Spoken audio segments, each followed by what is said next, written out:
Well, we've been hearing from both sides the argument about developments up in Bride, the potential development.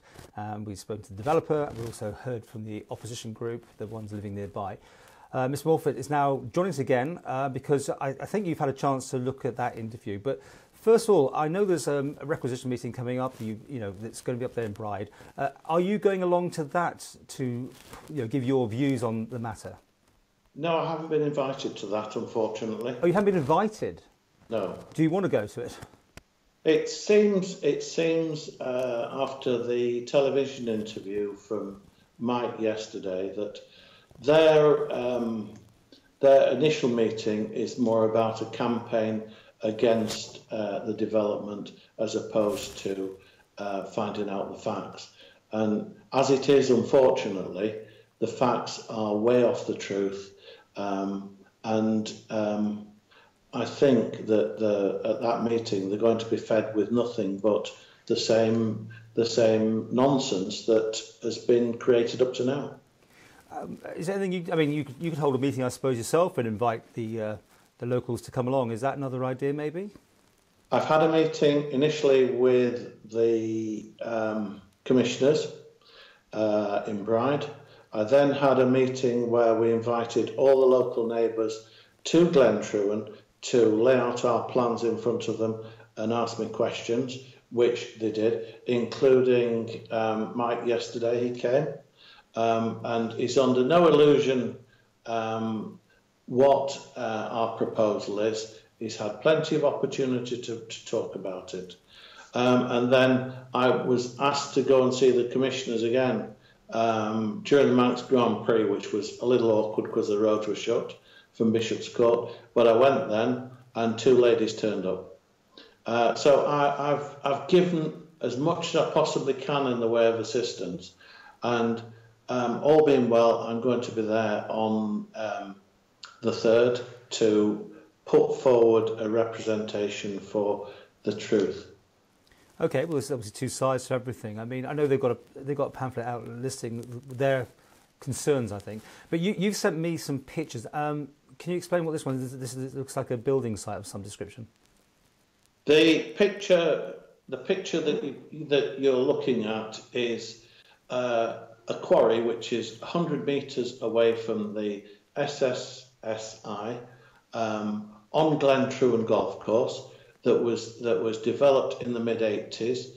All the sand and gravel was taken out across the Airs with full planning permission, and that seemed quite acceptable. There was no fuss or problem over that.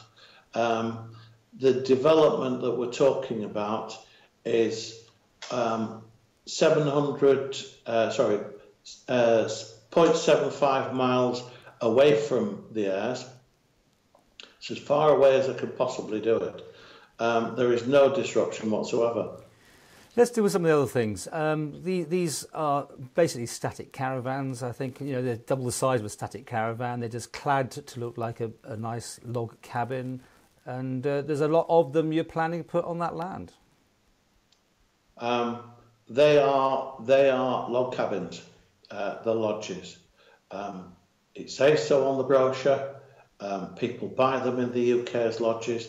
They are lodges. It was quoted there again in the television interview. First they were called houses, then they were called caravans, and Mike seemed to be very reluctant to call them lodges, but that's what they are. That's what the planning permission is in for. That's what the planners will either pass or turn down, and that's what they are. Do you accept maybe there's too many? I mean, it's quite tightly packed, and you could be looking at less. Is it a usual developer that tries to get a lot of items on a piece of land and then accepts they'll have less? The number of lodges that I've put on there are the minimum number of lodges that will work with the investment that we're putting into I'm putting into the development. I'm spending a lot of money on the clubhouse with the bar, with the restaurant. the road in all needs tarmacking, the car park needs tarmacking. We're starting from scratch from day one. And what about the traffic situation? Will it become quite congested, heavy? It will obviously be heavier than it is now, but will it be a problem, do you think? Not in the slightest. They used to have a quarry at the a landfill site at the Air, where they had dustbin wagons, private vans, private pickups, cars going through Bride up to the Airs on a daily basis. That's now been capped and closed, and there will be far less traffic, and it will be lighter traffic than any of that.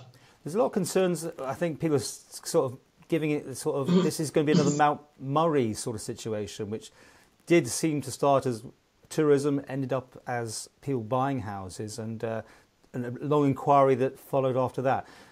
What do you say to that accusation? The Mount Murray development were houses, brick-built houses. It was obvious that they would be used for people to live in because they were brick-built houses. These are not brick-built houses.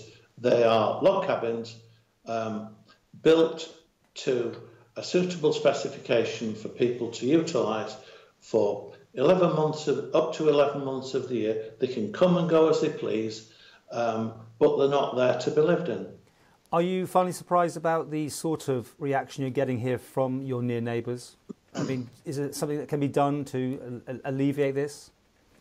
We have everything that has been quoted, including a leaflet that's been sent around the village with a picture of a caravan on it. Every bit of information that they've produced is fictitious. Nothing is of the truth whatsoever, and it's all complete and utter fabrication. And if you had the chance to go to the requisition meeting, would you go to it? Of course I would. Okay, well, we'll pick up on this, no doubt. I mean, you're in here for the long haul. I mean, you obviously have done this, as you said, in the UK before now. Is this a usual sort of situation you get yourself in with the locals sort of thing? I've never needed to be involved so closely in any development in my career. I've done an awful lot of developing over 45 years, from brownfield sites, greenfield sites, and redevelopment work. Anywhere in the UK I go where I've developed or where I've sought to develop, the authorities have greeted me with open arms because it brings revenue to the area, it brings prosperity, and that's exactly what I'm looking to do. I don't need the money, I don't need to do this development, but it will bring revenue. When I had the meeting at Glen Truan, I had at least half a dozen people come to me wanting jobs. They all wanted to work there, and there's little work in and around the Bride area. It's going to bring revenue in for the government. It can only do good. The tea room in the village will prosper because people will go there. They won't just use the restaurant on site. They want to sightsee. They want to tour the island, and they want to spend the money.